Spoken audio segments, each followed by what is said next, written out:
Right, so welcome to this series of Policing TV in conjunction with Blue Light Consultancy, podcasts, webinars on the topic of proudest moments in policing. We're going to talk about three simple things that you can do to improve retention if you're a leader within the police service. So let's dive in. Raj, I want to make sure that the people who are watching and listening to this have got like three takeaways, like three things that they could do, that they could implement, especially if they're going for promotion. Because you and I both know that when you deliver your promotion answers, it's not about ticking boxes from the CVF. It's demonstrating that you will be a good fit as a leader within the organisation. So what three messages, what three things would you pass on that people could take away from this and they can start implementing like today without having big budgets or anything like that? Just like three simple things. I'm going to do these things today. Don't wait till tomorrow. Just get it done. So I've alluded to this, but it's about being visible, active, and accessible. Now, when I was in policing, I was the most visible person in policing. Vague Glasgow accent, turban and beard, very, very, very visible. But visibility is not enough on its own. And I got this to this way of thinking when we did public order policing or whatever. We want high visibility policing. What does high visibility policing actually mean? Is it just a yellow jacket walking its way through a crowd of people? Because that's pointless. That will maybe resolve things for 5 minutes, but when the yellow jacket's gone, things return to where they were. So I said it needs to be highly visible, highly active. That activity is talking to people, understanding people, and then accessible. Allowing yourself to be that person that the public, in this case, if you're not public, can come to you because you've built that trust. So becoming accessible. So then I morphed that into, well, actually, as a leader, I need to be visible, active, and accessible. So my visibility was being in all the right places and spaces where I knew I could see as many people as possible. Active, talking, listening, understanding, responding. Then accessible, being actually doing something. Too many leaders worry about, I can't change paying conditions or pensions or whatever it might be. No officer or staff is asking you to do that. But if they ask you for a new kettle or a chair, get them a new kettle or chair. That is within your gift.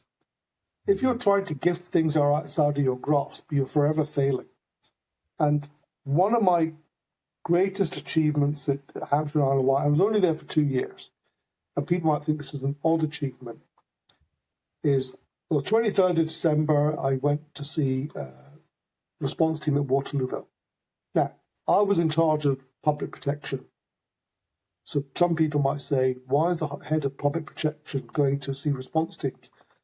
Well, A, I'm a senior leader, and B, the greatest form of protection is generated from those frontline officers and staff. I need to speak to them. It doesn't matter if they're not in public protection directly, they are indirectly. Plus also, they do the hard stuff, the 24/7 policing. So I went to speak to them at Waterloo Police Station. I was told, don't sit on that chair, don't sit on this chair. A number of officers were standing, and I said, why are people standing? The inspector said, we're expecting new chairs. I said, well, when are they arriving? And their response was, we ordered them, it was either 3 or 6 months ago, it was a long time ago. And I thought to myself, I said to them, I'm going to chase this up. So I rang the resources people. I said, I need these chairs now. And they arrived on the 27th or 28th of December. Now, I don't know for a fact whether they were going to arrive on the 28th of December anyway. I'd like to think they were going to arrive anyway, but maybe just my reminder that, yes, it might be the Christmas period, but we absolutely need these chairs. And those officers will remember me as the person who got them chairs because they asked for something and I gave it to them. I did the same with kettles, cycling kit, new bikes. They were within my grasp, therefore I can gift them. And then they see you as a leader that delivers. So visible, active, and accessible, but not just to your juniors. You need to be that with your peer group as well, and your seniors. And Brendan, I've matured my thinking around all of this based on something that you talked about, and I've stolen this from you without any embarrassment. Talking to very senior leaders and asking the question, what sort of sergeant or inspector are you looking for the next 5 years? That to me is about being visible, active, and accessible to the highest ranks. So my one top tip for promotion is ask those people that are in those chief officer teams, what are they looking for? Because the questions you're going to be asked in your promotion interview or paper application are the questions that are being bounced around in the chief officer team. And trust me, especially for small and medium-term forces, if Chief Constable Kohli says, DC O'Brien came to see me today and wants to know what I'm looking for my next tranche of DSs, what a really nice guy. That gets known amongst the senior leaders. You may well be interviewed by one of those people. So it's about marketing yourself. And I know that some people might think, well, it's not about marketing yourself. Of course it's about marketing yourself. If people don't know how great you are at your job, then that's actually you not great at your job. Market yourself. And that's the top tip would be market yourself, be visible, active and accessible to your most senior leaders. Offer to help them. Offer them solutions. Get yourself known, market yourself in the very highest regions of policing. Yeah, love that. Love it. And it is something that we talk about the sort of, it's interesting as well when we hear from our clients about the sort of things that come from chief officers. And I know one of the things that they're talking about all the time is what we started off with, which is just retention. Like, how are we going to retain our officers? It's not within our gift to pay them more, but it is within our gift to create an environment where they want to stay. And I think what you just described there with the meeting them when they finish their probation, being accessible, being visible, and actually caring. I care about what's going on here, and spotting the things that you can fix, like the wonky chairs, the bikes that are falling apart. I just love all of that. And it's just like really simple things, but they're things that could be implemented by any leader today. I'll give you, Brendan, if you don't mind, 2 examples of things that were relatively simple for me to do, but very, very impactful for those individuals.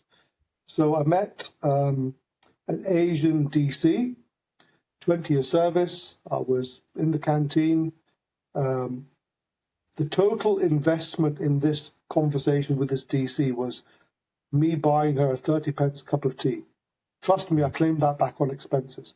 I bought her a cup of tea and I said to her, why are you still a DC after 20 years? And her response was, no one has ever asked me that question. Wow.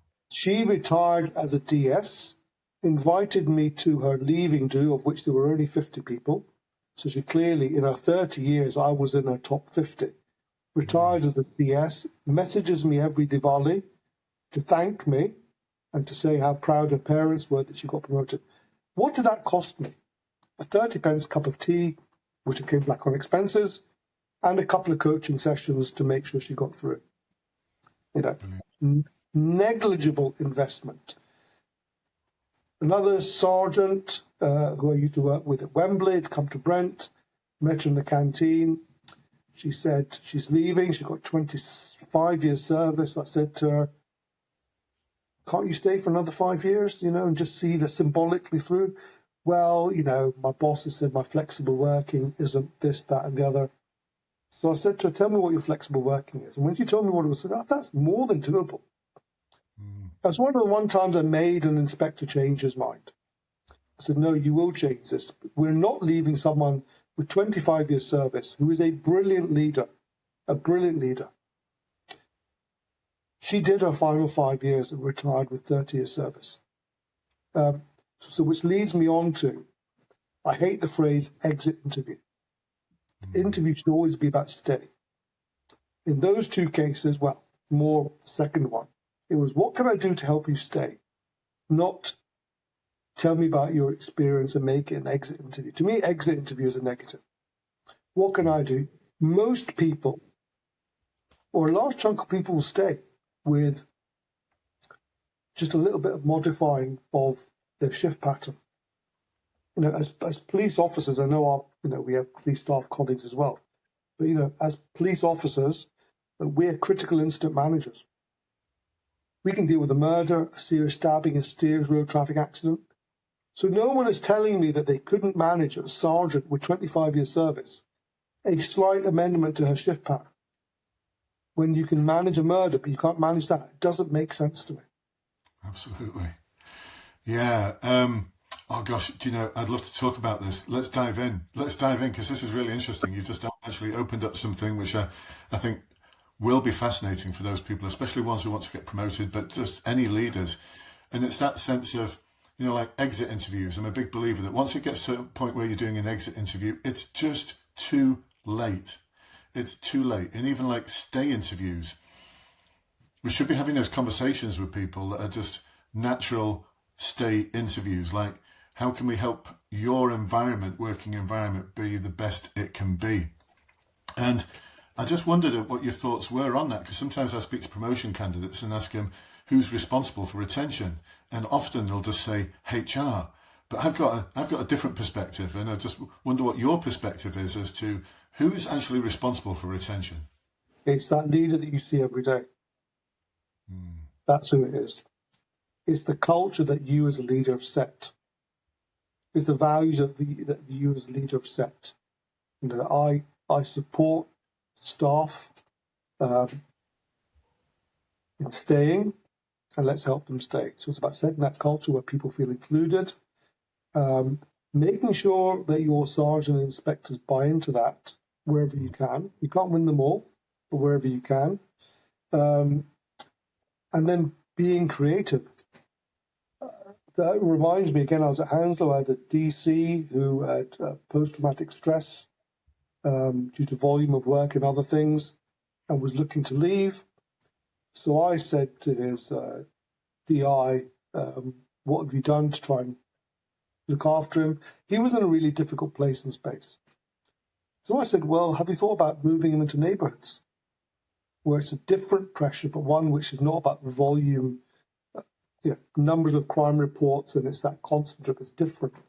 And we can't move him into neighbourhoods. I said, of course you can. And he moved to neighbourhoods, and he enjoyed it. He still left. I think the die had been cast. But he stayed 6 months longer than I think anyone anticipated. And the thing was, he left more healthy than perhaps he might have done. So it's about that creative thinking. You need your sergeant and inspectors to be there to do that. And therefore, also, as leaders, don't try and second guess. If someone's given PC O'Brien flexible working, don't try and say, oh, I wouldn't have done that. You're not the leader that's there every day. That leader's made that decision. And so trust them to make the decision. Mm-hmm. Ultimately, is service being delivered to the public? That's the ultimate question. If it is, then whatever the flexible working pattern is irrelevant, because the bottom line is a service being delivered. Yeah, love it. Oh my goodness, we could talk forever on this, Raj. It's been absolutely awesome speaking to you and hearing about your proudest moments there in respect of retaining. I'm going to be really, really cheeky, but I want to talk about one more thing. Okay, go on. My other very proud moment, and this was about being visible, active, and accessible directly to the public. So in 2005, I was a chief inspector. In full uniform, I went to 3 really challenging estates in Brent, really challenging. Mm-hmm. Also, as soon as I turn up, they all run away. But 10 minutes later, they all come back. They all want to know why the feds are there. I chat to all of them. I ask them about their experiences of policing. And they tell me some horror stories about being strip searched, being taken to Wembley police station, strip searched and made to walk 2 miles back home through postcodes they weren't comfortable in, being told that officers were taking their mobile phones off them and deleting recordings of the searches being taken. So I said to them directly, I said, well, first and foremost, they can't take your phones off you because there was no law then or now that says they can. And they certainly shouldn't be deleting images.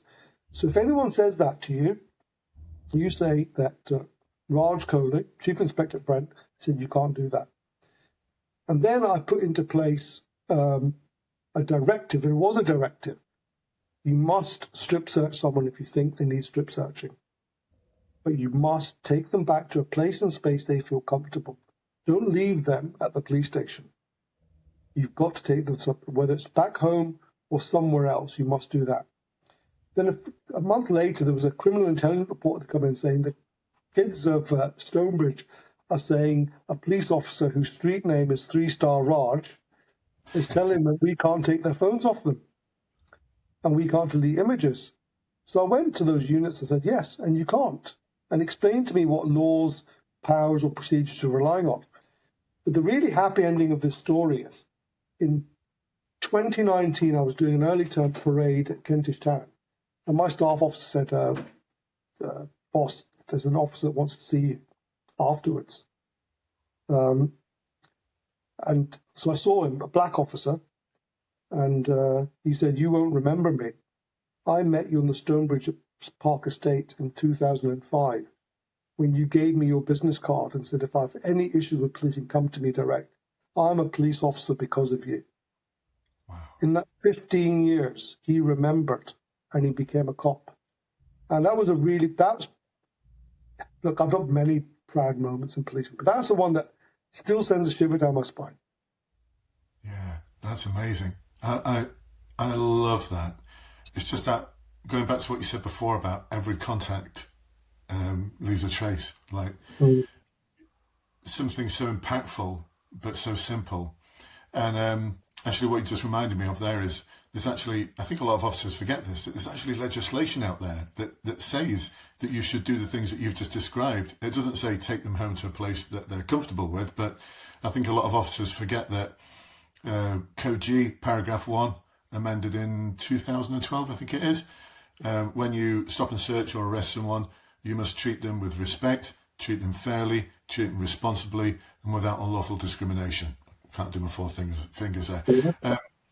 Respect, fairly, responsibly, without unlawful discrimination. It's the only bit of legislation I know that actually tells you not to do something that's already unlawful. Yeah. But I think I'd add to that as well, from my perspective. I call it PACE 4+2. So those four things plus kindness and compassion. Like kindness and compassion. I mean, I could go off at a massive tangent there, and I know we both could, but I'm just looking at the time now thinking, time is not on our side. Raj, it's been an absolute delight and a pleasure speaking to you. Hopefully this has led to people watching this, listening to this, having some takeaways and thinking, yeah, this is something that's so simple that I can do, that I can create some proud moments in policing. And I'll just end on this, everyone who's watching and listening, and certainly thank you for taking the time out, your precious time out, to watch and listen to this. But have a think about this as well. What's your proudest moment? And how many times as a leader, and all of you are leaders in the police service, do you ask your colleagues that question? Tell me about something you've done recently that you're proud of. And I really don't think there's enough of that going on in policing. I don't think we share our proudest moments enough. And that's exactly why we're here on this broadcast, is to help people start thinking about, help police officers and people working in policing start thinking more about what they're proud of. Because there's tons of proud moments. You've just taught some about those, Raj.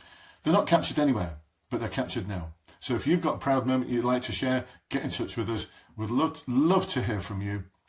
Share your proud moments in policing, and we'll see you on the other side. Thank you again, Raj, and take care. Bye-bye for now. Thank you.